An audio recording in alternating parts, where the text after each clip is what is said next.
concerning Moab. This is what the Lord Almighty, the God of Israel, says. Woe to Nebo, for it will be ruined. Kiriathaim will be disgraced and captured. The stronghold will be disgraced and shattered. Moab will be praised no more. In Heshbon, people will plot her downfall. Come, let us put an end to that nation. You, the people of madmen, will also be silenced. The sword will pursue you. Cries of anguish arise from Horonaim. Cries of great havoc and destruction. Moab will be broken. Her little ones will cry out. They go up the hill to Luith, weeping bitterly as they go. On the road down to Horonaim, anguished cries over the destruction are heard. Flee! Run for your lives! Become like a bush in the desert. Since you trust in your deeds and riches, you too will be taken captive, and Chemosh will go into exile together with his priests and officials. The destroyer will come against every town, and not a town will escape. The valley will be ruined, and the plateau destroyed, because the Lord has spoken. Put salt on Moab, for she will be laid waste. Her towns will become desolate, with no one to live in them. A curse on anyone who is lax in doing the Lord's work. A curse on anyone who keeps their sword from bloodshed. Moab has been at rest from youth, like wine left on its dregs, not poured from one jar to another. She has not gone into exile.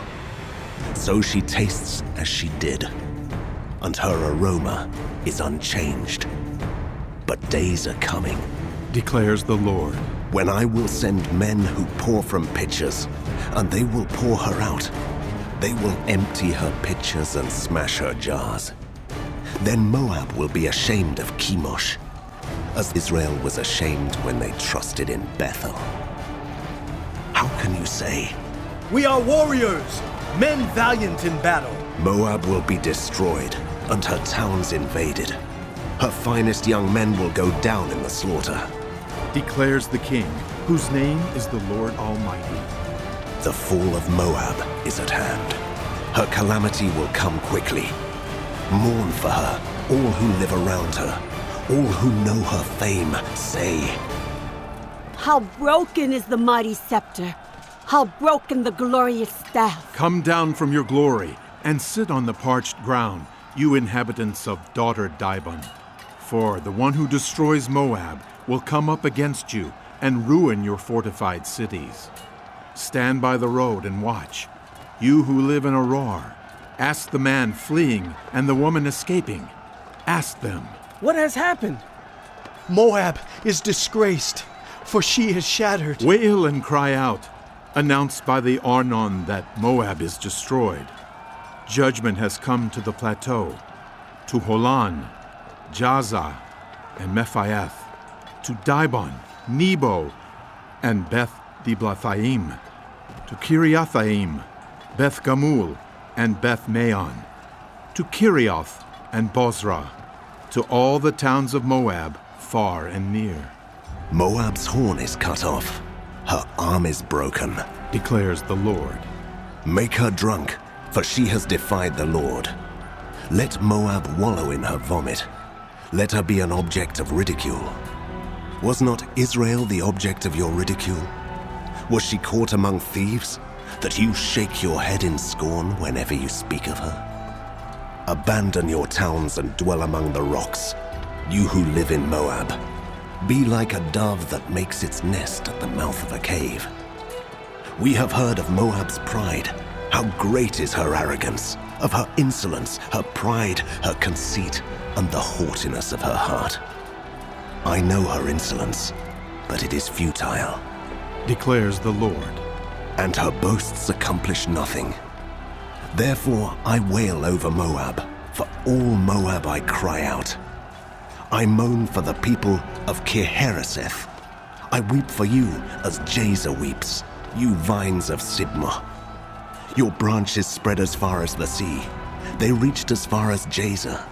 The destroyer has fallen on your ripened fruit and grapes.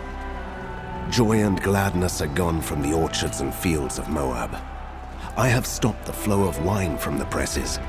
No one treads them with shouts of joy. Although there are shouts, they are not shouts of joy. The sound of their cry rises from Heshbon to Elealeh and Jahaz, from Zoar as far as the Horonaim and Eglath-Shelishiah, for even the waters of Nimrim are dried up.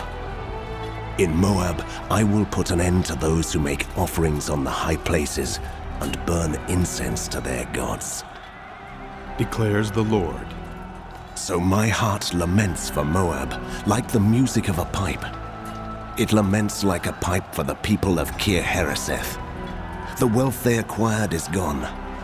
Every head is shaved, and every beard cut off.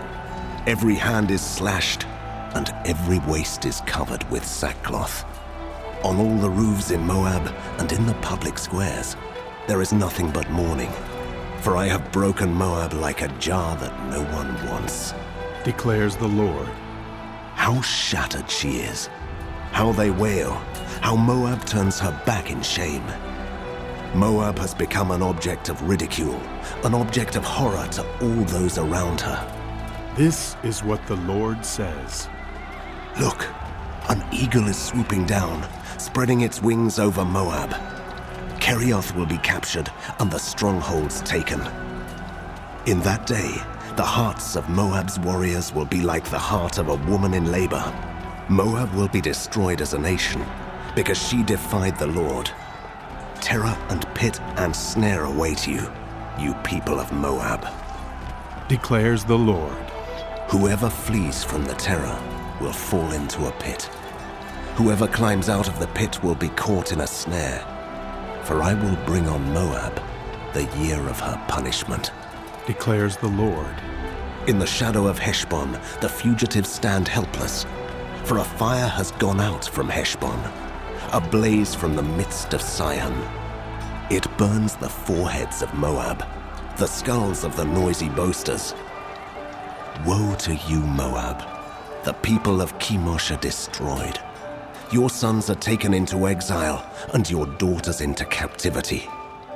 Yet I will restore the fortunes of Moab in days to come, declares the Lord. Here ends the judgment on Moab.